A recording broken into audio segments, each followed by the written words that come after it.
big shout out to our wonderful YouTubers, Shailene from Shailene Writes and Abby Emmons, who can simplify the book series into simple, easy to understand categories. They're amazing videos. You should go and visit them, and I really do like them. The categories I will give you may belong to one or a couple of the basic ones they mentioned. Here we will talk about each of the categories I found. Hi, I'm so excited. This is my very first video officially, and welcome to my brand new YouTube channel. My name is Sofia Alessandrini. I am an author, I am a writer, and today I am a vlogger as well. I even changed my shirt. I was wearing green before. So I created this space, my dearest friends, for you and for anyone that wants to become a professional writer or anyone aspiring to be a great writer. People that love storytelling, they are dear to my heart.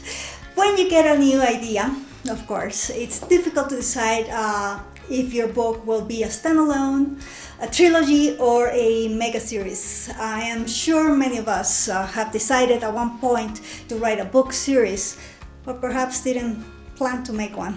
But now you are, and you're at the right place, my friends. So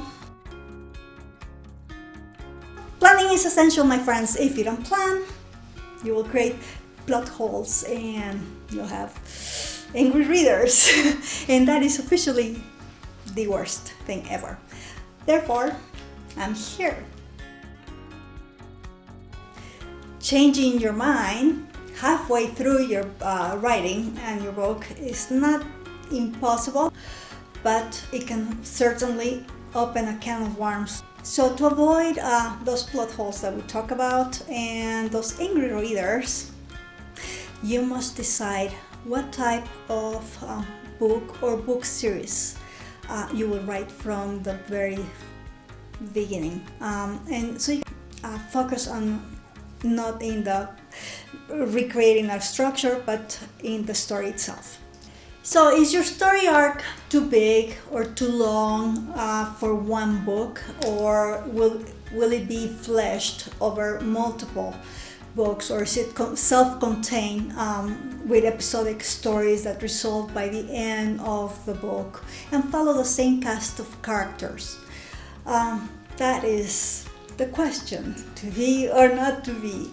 If you're unclear what kind of book or book series you are writing, definitely you're at the right place, my friends. Yes, here you will easily discover what kind of book or book series you would like to write. Among all the book series types and subtypes that I found, we have number one, prequels. Prequels are basically a story that happens before the book or the book series or the main story. It's a pre-story, except that it's a full story, not just, it's like a prologue, but a full-size book or a full-size movie prologue. So a perfect example of this is the prequels in Star Wars, the trilogy, the 3-episode prequel, Phantom of Menace, The Attack of the Clones, and The Revenge of the Sith. This is the story of why Anakin Skywalker embraces the Dark Force and becomes Darth Vader, our central antagonist in Star Wars. Of course, what is a prequel without having the opposite? A sequel. So what is a sequel? A sequel is a story after a book story has ended. But Sophia, if the story ended, how could it continue? Yes, I know. This could be a tad confusing, my friends. So let me put it differently for you. A sequel, the story of what happens after the happily ever after. For example, Snow White with 5 children after years of marriage with the prince. A sequel begins after the story had a clear end. Another recent example is Harry Potter and the Cursed Child. The famous 7-book series had a clear end. Harry and his friends defeated the villain Voldemort. The end. However, J.K. Rowling brought us the story of what happened years later after the happily ever after. The story of Harry's son, Albus. 3. Now let's talk about a serial publication or installments. Not to be confused with book series, but we will talk about that here too. Classically, a serial publication was designed to be cut up not into 3 major parts, but into 8, with each section published separately. Nowadays, it's common to see these stories cut into dozens of tiny parts. From a business perspective, the longer the novel in installment is, the better. Truly a favorite of modern world's great forms of expressive art and storytelling in comics, manga, anime, and graphic novels. From the aspirational fantasy-based exploits of costume superheroes, modern heroines, kaleidoscopic color, and technical artistry that pushes the boundaries of the genre, to the haunting raw edges of art like Spiegelman's Holocaust Epic Mouse. A couple other examples of these type of comics is the top-selling Marvel comic, The Immortal Hulk.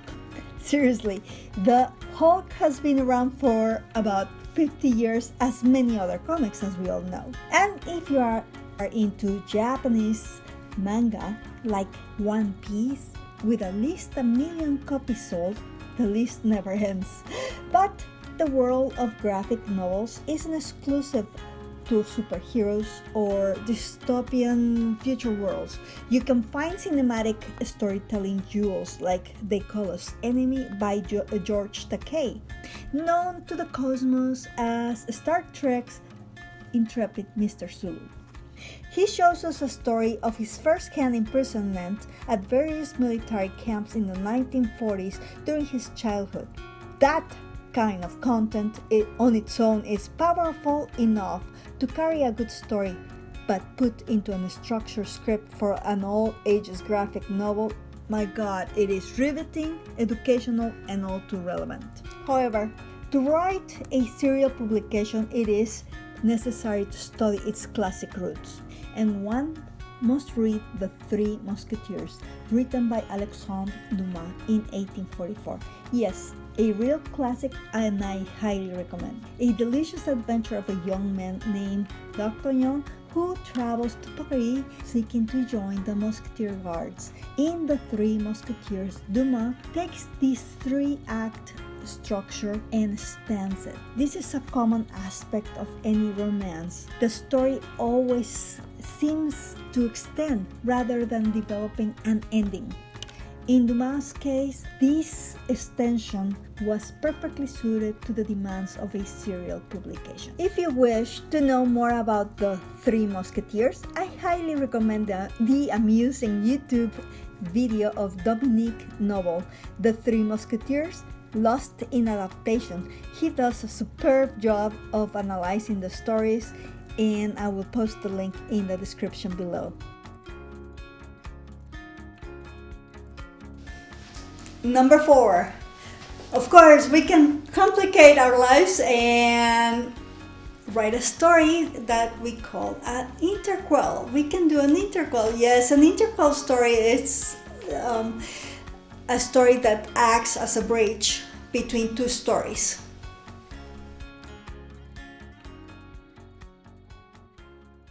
In this case, I'm going to give you another example of one of my favorite Star Wars, Shadows of the Empire. Yes, wow, right, no? I bet you didn't know it was an interquel.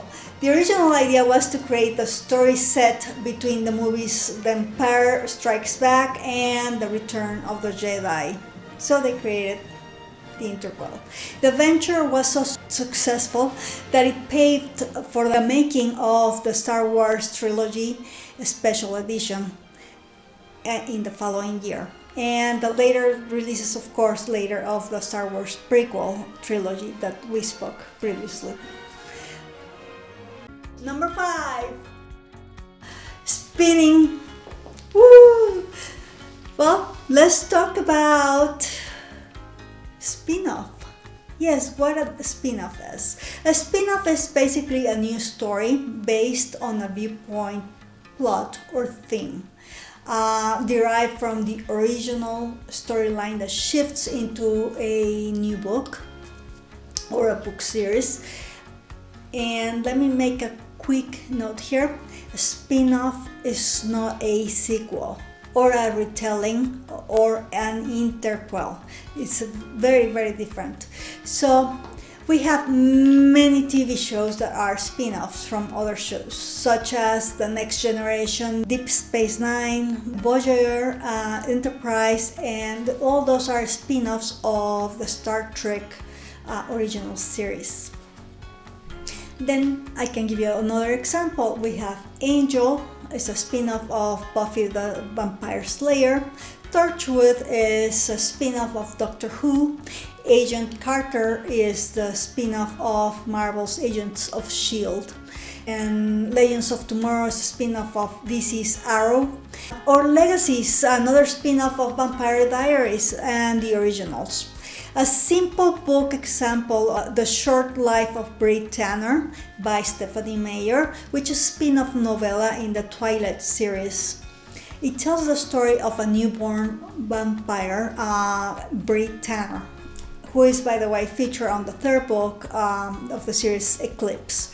The author here extends a bit longer the series, where Bri Tanner shows another perspective of the main characters in the saga. A spin-off is also an extra side story that basically is unnecessary to the actual original story or book series.